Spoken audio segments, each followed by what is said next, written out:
Hello, my name is Dr. Conk, and I'm the founder of the Smart Injury Doctors Program, the Smart Injury Lawyers Program. And what we do is we do online training for doctors to make them more comfortable and more competent in the personal injury space. So the biggest thing that we do is we give you a much higher level of heightened education on the spinal injuries themselves. We simplify those spinal injuries so that you are really good at communicating them. Now, where this comes up, probably the best, where it shows up the most, is in depositions or in trial. Today, what I'm going to talk about is depositions. So a deposition is a little bit different in a trial. Essentially, a deposition is where you now are being questioned, oftentimes by defense, by the insurance defense attorney. And what they're doing is they're actually going, okay, first thing they're doing is they're summating, how well do you testify? How well do you answer questions? How good are you at questions? Now, some doctors, I've done this all across the country, some doctors think that being good at answering questions means that you give complicated answers that nobody can understand. That's not a good answer. That's a bad answer. If I'm on the defense side, what I'm doing on the defense side is I'm going, good, this is one complicated doctor, the jury's not going to understand what he's saying. I definitely want to take this to trial. Simple answers that everybody understands, even a 12-year-old, is where you want to be at. And when I say even a 12-year-old, that's no invalidation to the 12-year-old. I just mean so that it's very simple to understand. So when you get to depositions, the defense side is summing you up. How well do you answer questions? How communicative are you? Can people relate to you?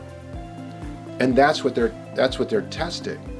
Now, on your side, and I've been a doctor, I've been in depositions, on your side, it's kind of, and I train doctors all across the country, it's kind of spooky, right? Some doctors, some medical doctors, and some doctors of chiropractic, and some DOs, and some, doctors in the field, medical specialists, absolutely stay out of the personal injury market because they do not want to be questioned. They do not want to raise their right hand and swear to tell the whole truth, nothing but the truth, so help them God, and off you are in a deposition or off you are in a trial. So for me, it's always been a part of the personal injury space. You're in a medical legal environment. Your job as the doctor is simple. It's very simple. You're going to provide documentation that allows the patient access to any benefits they may be entitled to, and sometimes those benefits are determined in a court of law. They're determined in a lawsuit because they can't resolve it at the lower level, right? So you may be involved with a deposition, and the deposition, then each side is deposing people, and they're summing up, do we want to take this to the court, or do we want to settle? And the majority of cases settle before they ever go to court. Now, the same information that you need in a deposition, that you need in a court trial, you need in day one and in week one of assessing what it is that you're treating and what are the actual injuries. So injury work always comes down to injuries, right? You have to determine the most basic thing you have to be able to do is determine the injuries. In a spine, an injury, by the way, is a derangement to a body part. So it's impossible for me to damage you without deranging something. If I poke you in the eye and I damage your eye, some tissue in your eye has to be deranged. If I damage your upper extremity, some tissue somewhere has to be deranged, and obviously different tissues have different levels of importance. If I damage your skin and that's it on your arm, it's a relatively minor injury. If I damage your bone and I broke your bone in your arm, that's a much more significant injury. If I cut the nerve in your arm, that's a much more significant injury. But something has to be deranged. In the spine, there's 3 basic derangement patterns. No one's educated on this stuff. This is what makes depositions and what makes trials hard, is because usually the doctor does not have the simplicity of the injury. There's 3 injuries you can have. 2 soft tissue injuries. There's bone and connective tissue that make up the spine. A bone injury is a fracture. It's a derangement. It's a fracture. Soft tissue injury to the connective tissue of the spine is disc herniation if it's the disc, and excessive motion if it's any of the other support ligaments, and those ligaments and the support ligaments are the ones that cause all, or not all, but a majority of the symptoms. The spinal instability is what causes the majority of the symptoms. So if you're sitting there and you're in a deposition, now you're being deposed. Let's say your patient was in an auto accident. We'll use auto accident because it's the most common form of personal injury. Your patient's in an auto accident. They hurt their neck. Okay, I'm going to give you 2 tips to doing really well in deposition. Okay, first tip, keep it simple. Keep it simple and stay in your lane. Okay, you're not there in a deposition to educate anybody. You're there to answer questions. You're not there to educate defense.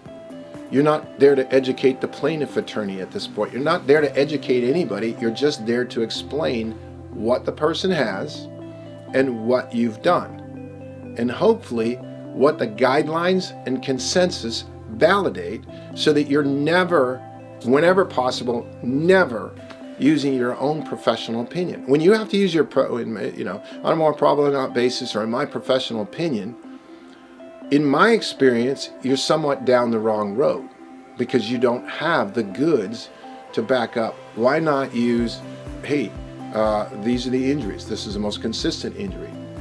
Everyone on the planet knows that. Here's what if I go to Medscape, here's what Medscape says this injury will cause. Look, same symptoms as what I have. This is a permanent condition. This is what the impairment guide says about this permanent condition. This is a surgical condition. This is what the surgical guidelines say about this condition. This is how we treat it.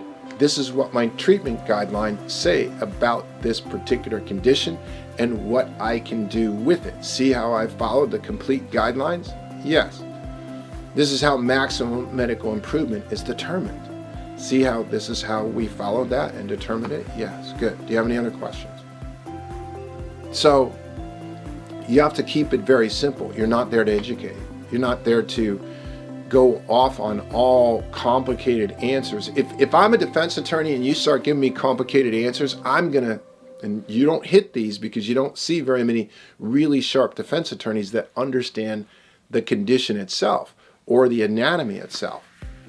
If you do hit one of those, you will find that person can start to ask you a lot of questions. You bring up research, good. I'm going to ask you all kinds of questions on research.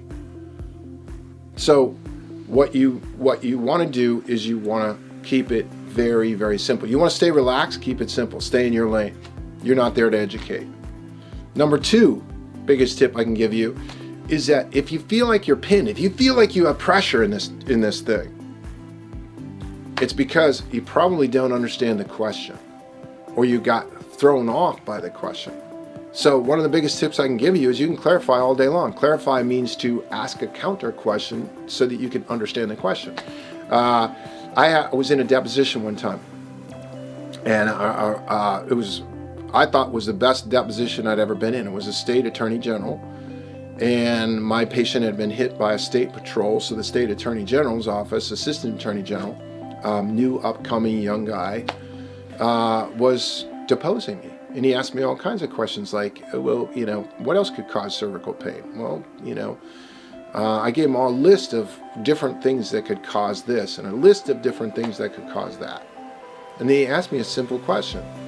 Did you check for all of those other things with this patient? And obviously it was no, because they come in with an auto accident and it was specific to that injury. Now, I caught myself pretty quick, but I thought, well, damn, that was a pretty good question. Now, the other thing, though, is he asked me later in the same deposition, don't you consider care past this date palliative? Now, here's a counter question. Here's the idea of a counter question. I simply asked him, how is he using the word palliative? What's his definition for palliative? He turned around and said to me, we'll use your definition. I said, no, you're asking the question. What's your definition? He didn't know what it meant. Right? So you can always counter question. If you feel pressure, counter question. Clarify the question. Hey, I don't totally understand the question. Can you restate the question for me? And then if there's something you don't understand about it, then ask. That is the biggest tip I can give you. That will save your bacon in depositions. Depositions are not hard, right? You're there, you're a great doctor, you did great care, and it's about the patient. And so you're just answering questions about what it is that you did. The biggest problem with depositions and trials is they throw your schedule off, quite frankly. They're a pain in the butt. You should be paid well for them because they do throw your schedule off. I mean, if I have to go somewhere, if I have to go to a courthouse, or if I have to go to, that can cost me hours, and you should be paid for every hour that you spend. So, you should be well paid for a deposition. But again, two biggest tips I can give you: keep it simple. And if you don't understand the question, counter question. If you feel pressure in the deposition, counter question. Query the question, clarify the question. I've helped a lot of doctors. And the other thing that is my last thing, I guess I said two, I'll give you three. If there's areas that you feel weak, if there's areas that you're going, oh, what if they ask me this, or what if they ask me that? You should hire somebody to actually put you and grill you on those questions and practice before you ever go in. A great deposition can lead to a lot of great relationships. It can lead to a lot of great referrals. So can a trial. I'm going to tell you personally, I train doctors so you don't have to do depositions, so you don't have to do trials. If your documentation is really solid and you're really simple with what you're saying, you're going to avoid a lot of that. Because again, your job is to put forth documentation that allows the adjudicators to determine the patient's benefits. And if you do a good job of that, a lot of times you avoid depositions and you avoid trials. But if you're in the personal injury realm, you're in a medical legal realm, and you will need to do those at some point. So those are my tips. If you have further questions about our program, Smart Injury Doctors Program, call 800-940-6513 or see us on our website at www.smartinjurydoctors.com. I also have a free Facebook group that you can join where I give out all kinds of information and free trainings, and that's Smart Injury Doctors Practice Building Success Secrets. You look it up, apply, and we'll let you in. Doctors, I hope that something I said today helps, and I really appreciate what you do. Thank you.